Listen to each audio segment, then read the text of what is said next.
What's up in the morning to you, boob tube? Leafs in Florida last night for a big game with playoff implications, what with Florida being the team chasing them. After that game against Tampa where they came out hard and won a big game after I wrote them off after that embarrassing Carolina loss, they went out last night and threw out another really good effort. The first period was a bit of a mess. In the three previous meetings these teams had this year, they'd combined to score a total of 32 goals. So it's and they mentioned that these teams are both top 5 in goals for in the league and top 5 in goals against in the league. So they can both score, but they can both not keep the goal out of their own net. So it was due to be possibly another high scoring game, and it looked like it was going that way because in the first period alone they exchanged for 6 goals. Florida got on the board first, just 2.5 minutes in, and it looked like, oh no, what's happening? But then a minute later, Hyman responded for the Leafs and got things knotted up at 1. It was the Leafs were working it around in the zone, and it came down low to Matthews in the right corner, and he had a guy all over him, so he just kind of backhanded it across the goal line on net, and Hyman picked up a rebound and then popped it through the goalie's legs. And then after that, at like the 7.5 and then 12.5 minute marks, Florida scored twice more. The third goal was a bad one. It was just like a floater of a wrist shot from a sharp angle well outside the faceoff dot, and it just eluded Freddie, above the pad and below the blocker, which is a hard spot. But from that far out and that soft of a shot, it shouldn't go in. So that was a bit of a, especially seeing that it put them down 3-1. Now the Leafs would respond. And on a power play, the Leafs were working around the zone. Spezza got fed at the right faceoff dot from behind the net. He threw it over to the other faceoff dot where Kapanen was waiting. He double clutched and then ripped one past Bobrovsky to make it 3-2 Florida. And then not long after that, Matthews, a really good bit of work down low behind the Florida net. He rubbed a guy out along the boards, stole a puck, put it out front to Marner, who did a little between the legs move to get it over to Hyman, who then slipped it back over to Matthews, who had come out from behind the net and it was sitting right beside the net, and then just had an easy kind of tap in. So 3-3 first period. Later in the period, I believe it was the first period, Dermott got rubbed out from behind in the Leafs end, and Kapanen took exception, and he didn't fight the guy that did it, but he fought somebody else, and he had another little tilt. So that's his second fight in 2 or 3 games or whatever it's been. So he's showing a lot of jump, a lot of spark after the troubles that they had and that he had to with the benching and stuff. So that was good to see. And then the first period overall was a super fast-paced period. The Leafs showed up. They had their legs. They were giving it maximum effort. They just, Fred let in a bad goal. They had some turnovers, some missed coverages, which is typical of their problems. And so it allowed Florida to, score those 3 goals. But I was not displeased with the effort and the offensive capabilities. They were in the game. They were firing on all cylinders in that regard. And that's all you can ask from this team, because they're not going to be a shutdown defensive team. So as long as they come out and show up, that's all you want, because if they come out and they show up and they skate and they're on the same page, they're going to get their offensive chances.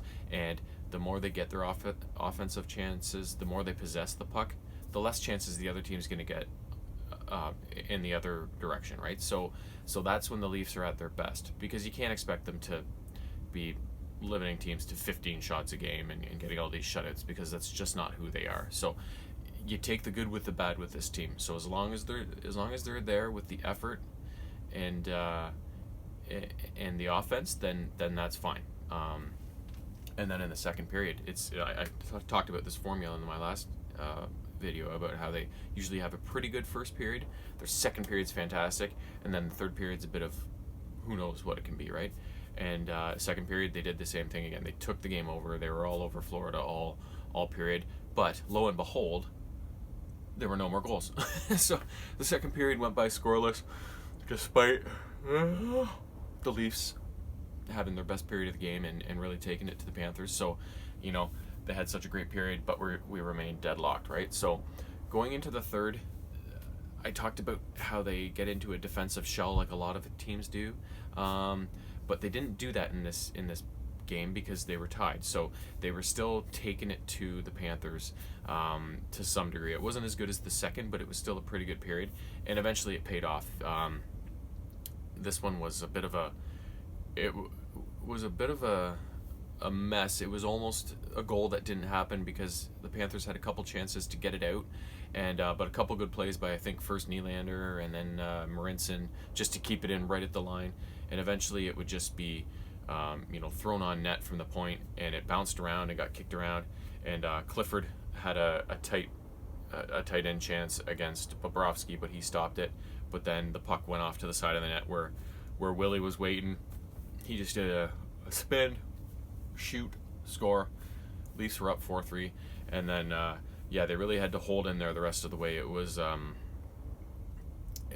bit of what they called a yard sale near the end there. There was the Leafs were just scrambling to block shots, and Fred made, after hit that third bad goal, like he shut them down the rest of the way. He made a lot of good saves, so he kind of straightened himself out, and then he held them in there too in the end.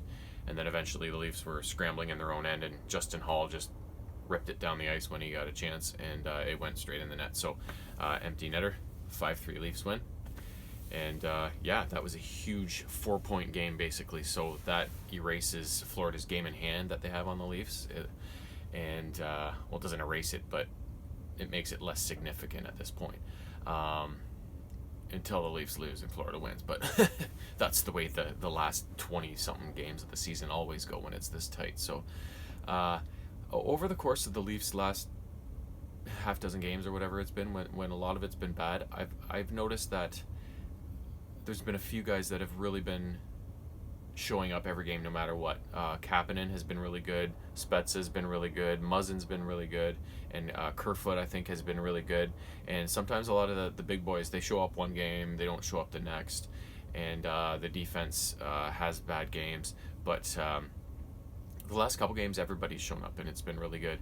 And this is an impressive win for another fact that last game against Tampa, Muzzin blocked a shot with his hand, and he's out 4 weeks. So the Leafs' injuries this year have been ridiculous. I haven't seen a Leaf team this ravaged by maladies in a lot of years. So and then especially when the significance of them too. Like how long has Riley been out? So, and he's their top defenseman, right? There's just been injuries to their top guys, including injuries to the regular guys too, and they've been long term. So, and they've been repeated. So, seeing that Muzzin, who's their best defensive defenseman, out of the lineup with Riley and CC already out, so they dressed 7 defensemen last night. So they called up Calle Rosen from the Marlies, who they just reacquired at the trade deadline from Colorado. They shipped him over to them in the Kadri for Barry deal, but they got him back at the deadline, so he was up last night. He actually looked really good. So they had 7 defensemen, and it was a bit of a mess in the first period with the turnovers and the assignments and stuff. But as the game went on, they really kind of fell into a bit of a groove, And like I said, they're not going to be the best defensive shutdown team. But over those second 2 periods, I thought, that should be enough for them to get through the regular season with enough wins to get into the playoffs. If they play like that every game, they should get more wins than losses by a significant margin, So it was encouraging to see the steps they've taken in the last couple games after that embarrassment. And let's hope they can keep it up, because at this rate, with Florida getting rid of one of their best players at the deadline and looking to have kind of not given up at the trade deadline, but questionable move, I thought, considering they're right in the hunt for a playoff spot. They've given the Leafs a bit of a gift on that front. And so, in the way the Leafs have played the last couple games, everything looks like it's turning back around again. This has been a roller coaster of a season. My emotions are everywhere this year. So let's hope they can keep it up, keep winning. They got a big Western Coast thing coming up. They play Vancouver at home, and then they're on the road for a bunch of games on the West Coast against, I think, all the U.S. teams, Anaheim and L.A. and such. So, we'll see how that goes. And until then, stay warm.